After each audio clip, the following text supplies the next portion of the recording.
मेरे दिल दोस्तों, आप सबको MDQ TV4 पर खुश आमदीद। पंजाब पुलिस और तरीके बैग का पहला टकराव, मोहम्मद आसफ की कहानी। मेरे दिल दोस्तों, एक दो दिन में समुद्री में एक पुलिस मुकाबला हुआ जो तरीके बैग का जुनूनी कारकुन मोहम्मद आसफ, जो सबका फौज का मुलाजिम था और ब्रिज के एक्सीडेंट का आईनी गवाह, और उसने लानिया सोशल मीडिया पर कत्ल करने की धमकियां देने के जुर्म में मफरूर था। अगर इस तनाज़ुर में देखा जाए, रियासत और शिद्दत पसंद मजहबी गिरोहों के दरमियान टकराव कोई नई बात नहीं, मगर कभी कभी एक ऐसा किरदार सामने आ जाता है जो इस जंग की धुंध में एक लामत बन जाता है।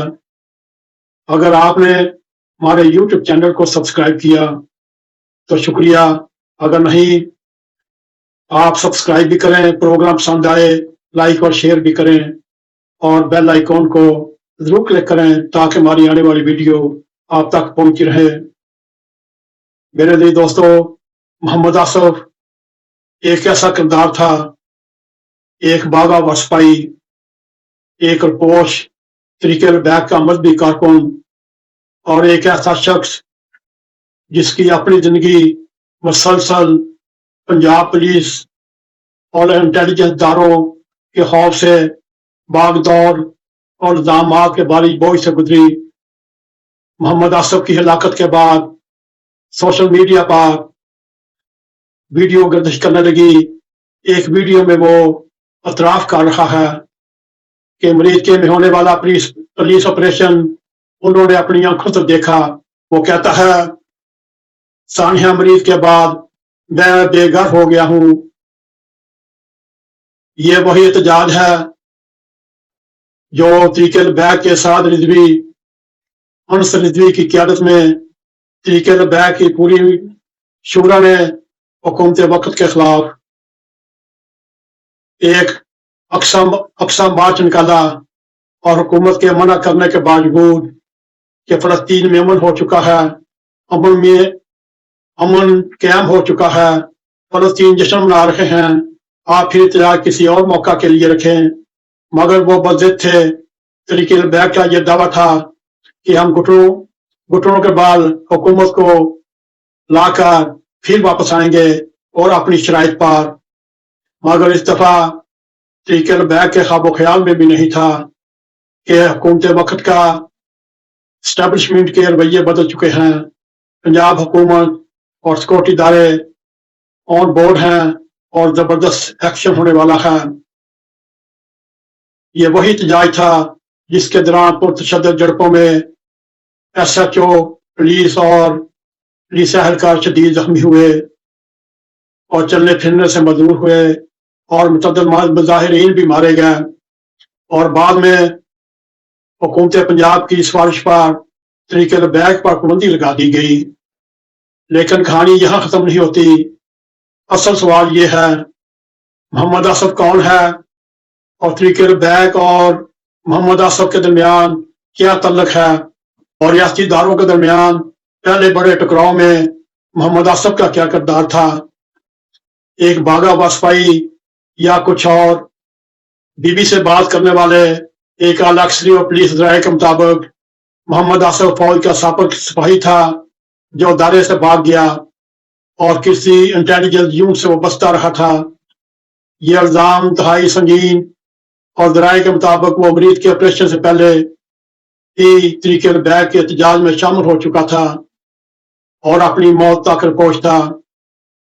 खुफिया इदारे उसकी तलाश में थे, उसको ट्रेस किया जा रहा था, मगर मोहम्मद आसफ एक चलाक मकार, एक खुफिया इदारे से तल्लुक रखने वाला उनके हाथ में नहीं आ रहा था। जिस रोज ये आखिरी वाकया पेश आया, इस दिन पुलिस के खिलाफ खुफिया एहलकार भी उसकी तलाश में उसके गांव पहुंचे हुए थे। अगर मोहम्मद आसफ की तरीके बैग में शमूलियत देखी जाए یا وہ صرف جذباتی یا کچھ اور تھا یا کچھ اور مقاصد تھے؟ محمد آصف اپنی ویڈیو میں وزیر اعلیٰ پنجاب مریم نواز، آئی جی پنجاب اور اعلیٰ حکام کو دھمکیاں دی، فوج کے خفیہ اداروں پر سنگینات الزام لگائے اور ان کو عبرت کا نشان بنانے کا دعویٰ کرتا رہا۔ بی بی سی کو وہ خود رابطہ کر کے کہہ چکا تھا، میں طریق البیک کا حصہ ہوں، میں سعد رضوی کے کنٹینر کی سیکورٹی پر معمور سکاٹ میں شامل تھا، میرے پاس اسلحہ نہیں تھا لیکن میں آنسو گن سے شیل فائر کرتا رہا ہوں۔ یہ بیان نہ صرف طریق البیک کے اس وقت کے نظام احتجاج کی ایک جھلک دیتا ہے بلکہ یہ بھی سمجھا جاتا ہے اس تنظیم نے اپنے کارکنوں کو کس حد تک میدان میں اتارا تھا اور کس حد تک پنجاب پولیس کے اوپر کیل والے ڈنڈوں سے اور آنسو گیس شیلوں کے ذریعے حملہ کرتے رہے، یہاں تک اسٹریٹ فارورڈ گولیاں بھی چلاتے رہے۔ محمد آصف جو ایک رپورٹ شخص کی پکار میں یہ دیکھا جا سکتا ہے، بی بی سی کے نامہ نگار کے ساتھ 20 منٹ کی ویڈیو کال جو بار بار رک جاتی تھی نیٹ نہ ہونے کی وجہ سے، اور اپنی بے بسی کی گواہی دیتا ہے۔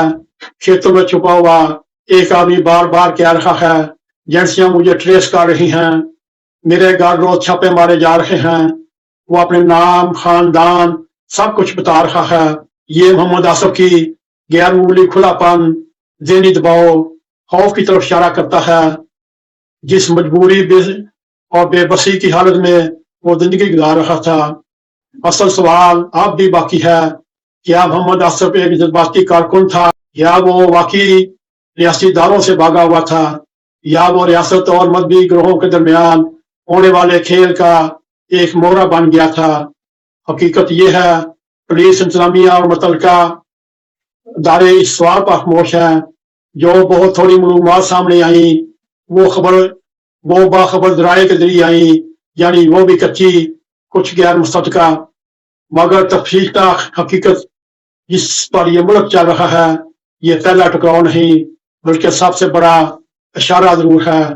برج کے واقعہ دراصل وہ مقام تھا جہاں ریاست اور طریق البیک کے درمیان طاقت کا پہلا کھلا تصادم ہوا۔ محمد آصف جیسے کردار ہمیں یاد دلاتے ہیں کہ ریاستی پالیسیوں میں موجود خامیاں، مذہبی انتہا پسندی کی گنجائش، سیکورٹی اداروں کی اندرونی دراڑیں کس طرح ایک فرد کی زندگی کو بھی جنگ کا میدان بنا دیتی ہیں۔ محمد آصف تو مر گیا لیکن اس کی کہانی آج بھی سوال بن کر زندہ ہے۔ یہ سوال وہ ہمیشہ خطرناک ہوتا ہے، خاص طور پر اس ملک میں جہاں سوال پوچھنے والے اکثر خود لاپتہ ہو جاتے ہیں۔ میرے عزیز دوستو، سوال یہ بھی ہے، کیا محمد آصف کو ممتاز قادری بنایا جائے گا یا نہیں بنایا جائے گا؟ یہ ایک وقت فیصلہ کرے گا۔ کیا محمد آصف بھی ممتاز قادری بنے گا اور اس کے خود ساختہ معجزے بیان کیے جائیں گے جیسے ممتاز قادری کے خود ساختہ معجزے بیان کیے جاتے ہیں؟ اگر آپ کو ہمارے یہ پروگرام پسند آئے اس کو لائک بھی کریں، شیئر بھی کریں، کمنٹ سیکشن میں جا کر اپنا اظہار خیال کرتے ہوئے NAQTV4 کو سبسکرائب کریں اور جاتے جاتے بیل آئیکن کو کلک کریں تاکہ ہماری آنے والی ویڈیو آپ تک پہنچتی رہیں۔ اسی کے ساتھ ہمیں اجازت دیں۔ السلام علیکم ورحمۃ اللہ وبرکاتہ۔